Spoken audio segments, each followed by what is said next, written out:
সরকার একটা ভয় পাচ্ছে তারেক রহমানকে, যে এই তারেক রহমানের চাপে সরকার হলো ব্যালেন্স হারায় পেলে কখনো আমাদের উপর অস্ত্র চালায়, কখনো সরকার নিজের উপরে অস্ত্র চালায়। আমি সরকারকে আহ্বান করব, ভয় পাবেন না, তারেক রহমান একটা কাগুজে বাঘ, এটা আসল বাঘ না। টাইগার যদি বলেন তাহলে ইনকিলাব মঞ্চের বাইরা তাদের সাথে থাকবেন। যদি আর হামলা করতে আসেন এই রয়্যাল বেঙ্গল টাইগারদের উপরে যদি হামলা হয়, বাংলাদেশের মানুষ কিন্তু বসে থাকবে না ইনশাআল্লাহ। এই যে সরকার মনে করে যে না কোনো পারমাণবিক বোম, আর তারেক রহমান একটা বেলুন, একটা সুই দিয়ে রেডি থাকবেন, এটাতে একটু টোকা দিবেন, এটা ফুস হয়ে যাবে। কারণ নাই। আমরা সরকারকে আহ্বান জানাবো, ইউনূস স্যার আপনি ভয় পাইতে পাইতে লন্ডন চলে গিয়েছিলেন, ওইখানে একটা চুক্তি করলেন বিএনপি এবং সরকারি প্যাডে যে বাংলাদেশে ইলেকশন হবে। কই আমরা তো এই শব্দটি শুনলাম না যে সুষ্ঠু একটি ইলেকশন প্রয়োজন। আমরা গণতন্ত্রকে রক্ষা করতে চাই। এখন আপনি বললেন যে একটা রুগীকে চিকিৎসা করা হবে, সেই সুষ্ঠু চিকিৎসা আছে কিনা, অ্যাফোর্ডেবিলিটি আছে কিনা, সেটা তো আমাদেরকে লক্ষ্য রাখতে হবে। তো যেই নির্বাচনের জন্য তারেক রহমানকে নিয়ে আসার জন্য এত আয়োজন, বিএনপিকে নিয়ে আসার জন্য এত আয়োজন, সেটা তো আসলে কোনো গণতান্ত্রিক কোনো ইলেকশন হলো না। এটা ইলেকশনের নামে তারেক রহমানকে নিয়ে আসার জন্য নির্বাচন কমিশন কর্তৃক একটি সিলেকশনের মধ্যে সরকার যাচ্ছে।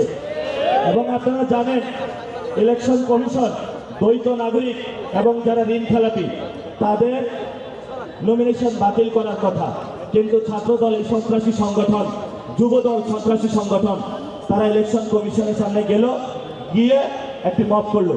মব করার মধ্য দিয়ে এই ঋণ খেলাপি এবং যারা দুর্নীতিবাদ চাঁদাবাজ এদেরকে সংসদে নিয়ে যাওয়ার ব্যবস্থা করলো। ওসমান হাদি ভাই একটি কথা বলেছিলেন, এই চাঁদাবাজ সন্ত্রাস দুর্নীতিবাদ তাদেরকে সংসদে দেখে উনি তাদের গুম হারাম করে দিতেন।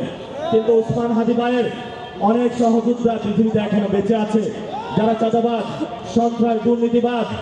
আপনারা মনে করবেন যে এক ওসমান হাদি চলে গিয়েছে, আপনারা খুব আরামে থাকবেন, লাভ নাই। হাজার হাজার লাখ লাখ বাংলাদেশে ওসমান হাদি তৈরি হয়েছে।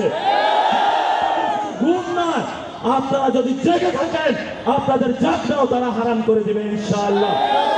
যদি তোমরা মৃত্যুবরণ করো চাঁদাবাজি করে, সন্ত্রাসী করো, কবরের উপরে কিও আমরা লিখে দিব এই হলো চাঁদাবাজ, এই হলো সন্ত্রাস। মির্জাপুরের উপর কবরের উপরে লিখে দেওয়া হয়েছে। শেষ কথা, নির্বাচন কমিশন তারা ইলেকশনে গোল দেওয়ার চেষ্টা করতেছে, সিলেকশনের নামে তারেক রহমানকে আনার চেষ্টা করতেছে। এবং গতকালকে নেককারজনকভাবে মিডিয়া ভাইদের উপরে হামলা হলো।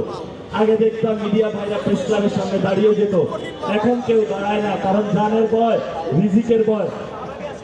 আজকে দাঁড়াইছে, কিন্তু পুরো বাংলাদেশে যারা সাংবাদিক ভাইরা আছেন, একদিকে তো আপনাদের বেতন দেয় না, এখন আরেকদিকে হলো রাস্তা নিয়ে আপনাদেরকে পিটাচ্ছে। তো বাংলাদেশে আপনাদের আসলে কোনো নিরাপদ জায়গা নাই। আপনারা দাঁড়াবেন, ওসমান হাদি ভাইয়ের লড়াইটা চালিয়ে যাবেন।